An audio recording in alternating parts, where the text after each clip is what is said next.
the voice, learning to speak your truth out loud. Weston, what does that mean to you? I think if you have a burning desire in your gut that you know you're supposed to be something, or you have this gift that the world needs to see, you have to start trusting it. Hmm.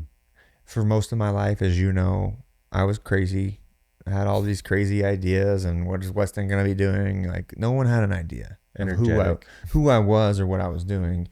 But I always spoke ideas. Like, I love ideas, you know. But I think once you actually execute an idea and turn it into action is when things actually start playing around. Hmm. That's when things become very real. Sitting in this podcast studio is absolutely surreal to me still today, even though we've moved in here two years ago. You know, it was an idea. So I think once you gain the confidence of, you know, having those ideas turn to action is super important. And then the other bigger phase of that is sharing your heart, not your gut. Your gut knows something, your heart knows something, right? For me, my heart is telling me to put things on camera, do things out loud, start public speaking of the pain that I've gone through to help other people. I didn't think I had a story that was strong enough to be able to even share because I'm not David Goggins. And we've had this conversation. I know you feel that way in certain spaces too. But for me, you know, I've put my heart and my voice out a lot, which means people are also waiting for me to fall off the pedestal, which is very judgmental. My whole life has been judgment. Yeah, I can attest to that. Like, so it is very difficult to keep the truth of how you feel and how you think, because then you start having restriction of the people that actually support you, and you have restriction of people that don't support you. And you have to then truthfully lean in harder on the people, even if it's uncomfortable. You have to lean harder and harder and harder so that you build a following, a community of people that actually think like you, even though it might not be to society's standards. I don't believe in society, because if you go ask society if they're happy, they're not going to give you a good answer. You go ask society if they're healthy and fit, they're not going to be. Hate to tell the truth around America, but we're fat as fuck. We are. Right? So you start asking society what the right answer is, and now I'm a bad guy because I think differently. That's okay. So I do think speaking out truthfully of living a different life based on mental health, physical health, and building a life you want to live through entrepreneurship is perfectly normal. I don't like everybody, so I don't expect everyone to like me. I just learned that last year. So true. And you know me, I'm a people pleaser. I'm a yes man. Now, I've gotten a lot better at prioritizing my time, my energy, my voice, my love, everything. But that's also who I am.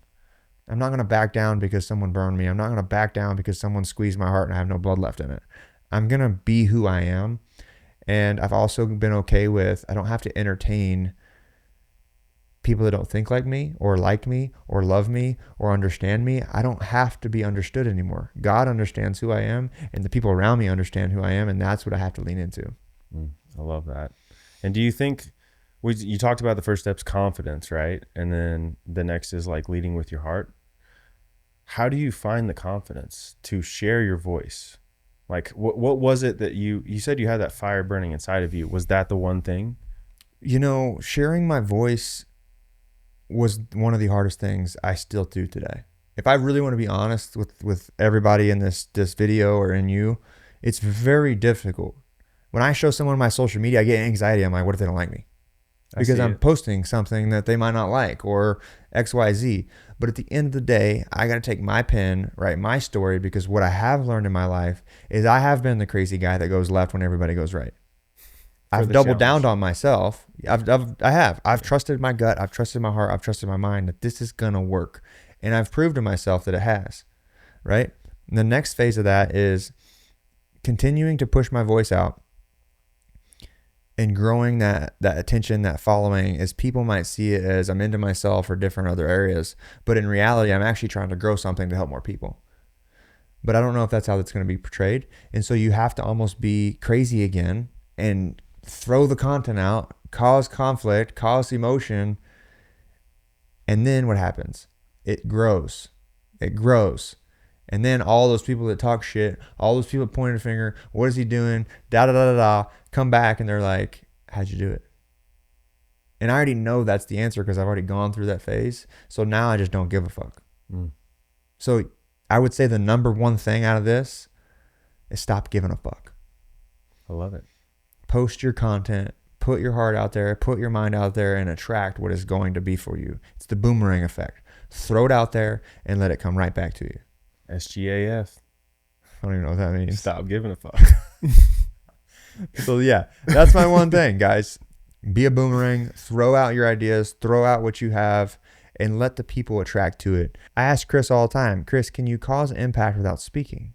Chris, can you talk about that? The answer is yes. And I know that because I haven't spoken my voice. I haven't spoken my truth majority of my life. If I could go back to when I was a kid, my brother used to speak for me when we went up to people. My dad would introduce us.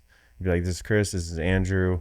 And I'd say, hey, nice to meet you. And that would be everything I said. And my brother would just talk up a storm for me, right? He'd just keep it coming. And I did that for the majority of my life. I was always a shy kid. I was always pretty quiet. Even on the football field, I wasn't the most vocal captain on as a linebacker, which is crazy. So I didn't really get to start speaking my truth until I'd say the last few years, really. So, after football, after school, after a job, fast forwarding to last year, I really found a way to impact others in a different way than I had before with my voice from my marathon training. I shared a lot of this stuff online. I posted a lot more than I had ever had. And I was actually speaking in some instances too. And I saw how many people were engaged. They were asking me like, how do I get started in running? Or I'm running right now. How do I improve this? I have some pain in my hip. Or, why do you run so much? Why are you doing this? Right. And so it sparked an interest. And a lot of people actually started running. There was one guy, he got his whole family running, and they're going after like a half marathon right now. And it's just cool to see how once I started speaking my truth and just sharing what I was doing in life on social media specifically, that I found a lot of fulfillment, one, and two, that I was able to impact so many more people than just by being quiet and leading without words. So I had to learn that I have a lot of good things to say, I feel like, and I've been holding back for a long time. But now I'm stepping into this new phase, this rebuild, this growth phase of Chris is finally starting to speak his truth, which is why we're sitting here today. You've always told me, you need to speak. You need to speak. And that's my worst fear for sure. I'm not scared of it anymore. I'm just so focused on the details of like, I want to make sure that what I say is perfect when that can never be perfect. So me, my structured brain, details guy, I've got to throw that out the door and just lean into the mistakes that I might have, the judgment that people might place on me, and just lean into it because like you said, that's the stuff that really builds something that no one's ever done before. Absolutely. I think you just kind of pinpointed something to me that I've never thought of before, but yes and no to certain situations of this, but people don't really learn from perfect in certain situations, right? Like you learn from the imperfections. That's how we learn. 100%. So you doing this content and throwing it out the window because it's like, it's got to be imperfect. You got to do it anyway. I think that's where a lot of people struggle. I struggle is like, it's got to be good. It's got to get engagement. It's got to do all these things. But you just have to throw that out the window and go, I'm just going to do this anyway. Mm-hmm. Because you know exactly where we're going to be in 5 years. Mm-hmm. Are we doing all the things we're supposed to be doing? No. To get to the 5-year period? I'd say today, yes. Every day, no. But we're changing that. And that's where we talked about the list of things you want to accomplish. If you know you're going to go get here and you know you want to go do this, you're going to have to reverse engineer it. You're going to have to rebuild those things, speak your truth, and honestly, you have to be crazy. You do have to be crazy. The people that actually win in life are crazy. We're flying around on planes now like it's normal, but way back when this wasn't a thing, two guys were like, we're going to build a plane, we're going to fly through the air. And everybody probably thought they were absolutely insane. It's never going to work. It's not safe. You guys are going to die. How our main form of transportation now is flying on commercial airlines. I think it's insane. The one big thing that triggers me sometimes when I feel small is I just look at a skyscraper.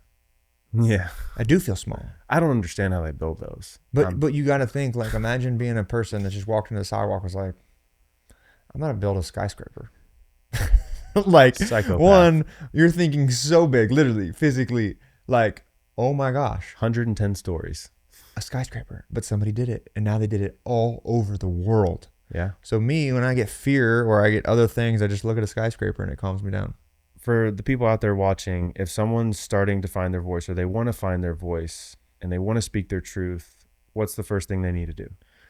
If you want to really get into speaking your truth, you got to identify the truth. So I think identity is probably the number one thing you have to get super clear on, because if your identity is not 100% you, you're going to second guess and you're going to jump off into the exit lane when you're going through your highway. Like, you're going to end up doing a loop of life because you're going to exit and you're going to go down 40 miles and you're going to exit that highway, and you're going to end up doing this loop because you never stuck with the plan. So I feel like the plan has to be a truest identity for you to finally speak into your truth. So yeah, I would say just really getting clarity on identity.